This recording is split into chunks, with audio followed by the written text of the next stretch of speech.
This happened to me 2 years ago in the dead of winter. My uncle owns a small cabin in the woods of Colorado, and he let me stay there alone for a weekend. It was supposed to be peaceful, a break from city life. But instead, I lived through one of the most terrifying experiences of my life. It started the first night. Around midnight, I was sitting by the fireplace reading when I heard crunching footsteps outside. Slow, deliberate. At first I thought it was an animal, maybe a deer, but then I heard the unmistakable sound of boots on the wooden porch. My heart started pounding. I hadn't seen a single soul for miles while driving up here. I grabbed a flashlight and hesitantly shined it through the window. Nothing. But then, as I was about to turn away, I saw the fresh footprints in the snow, leading from the forest, stopping right at my porch, and then nothing. No footsteps leading away. I locked every door and window and stayed awake, clutching the only weapon I had, a fireplace poker. Around 3 a.m., I heard it again. The same slow, crunching footsteps, circling the cabin. I held my breath as I listened to each deliberate step. It almost sounded like whoever was out there wanted me to know they were there. I sat frozen in my chair, staring at the door. Then the footsteps stopped. Silence. My breathing felt deafening in the quiet. I forced myself to move toward the window and peeked outside again. My heart nearly stopped. There, at the tree line, stood a tall, shadowy figure. He was motionless, just watching. The second my eyes landed on him, he moved, slowly stepping backward into the trees until he vanished into the darkness. I didn't sleep that night. At the first light of dawn, I grabbed my things and got the hell out of there. My uncle later told me that I was the first person to stay in the cabin alone in years. The last person before me had been a hunter who had vanished one winter night. His cabin door was found open and his footprints led into the woods, but none ever led back. I live in a small town in Vermont, and my house has a crawl space underneath it. It's old but cozy, especially in the winter. One December, I started noticing something strange.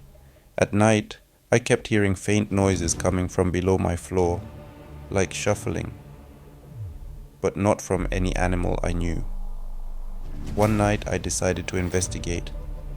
I grabbed a flashlight and opened the crawl space hatch outside. The moment I shined the light inside, I felt my stomach drop. There was a blanket, a pile of trash, and worst of all, food wrappers, some of which were mine. Someone had been living under my house. I ran inside and locked everything. But the scariest part? That night I heard something different. Instead of the usual shuffling beneath me, I heard footsteps inside my house. Slow, methodical. I was frozen in bed, listening as whoever it was crept up my stairs. Then, silence.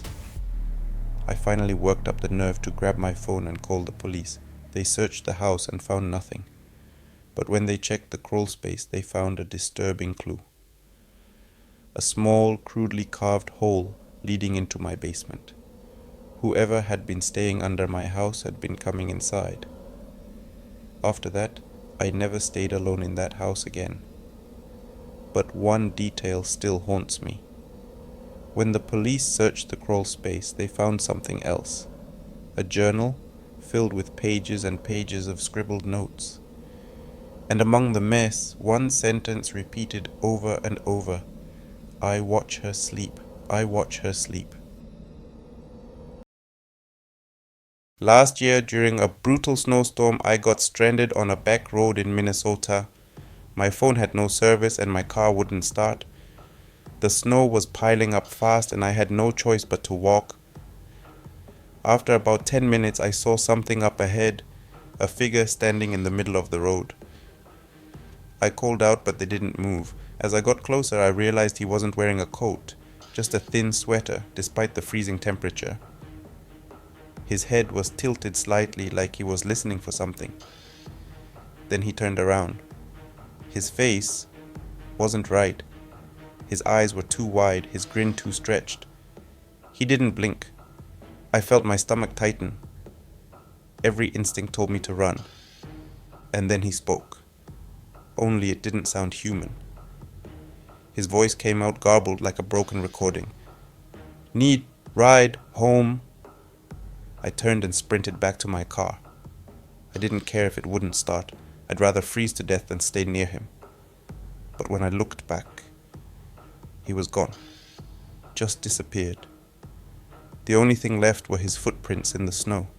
Except they didn't lead anywhere. They just stopped.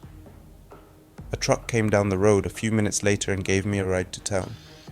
When I told the driver what I saw, his face went pale. He told me that people had been seeing the snowman for years, always during the worst storms, always asking for a ride, but no one who ever let him in was seen again.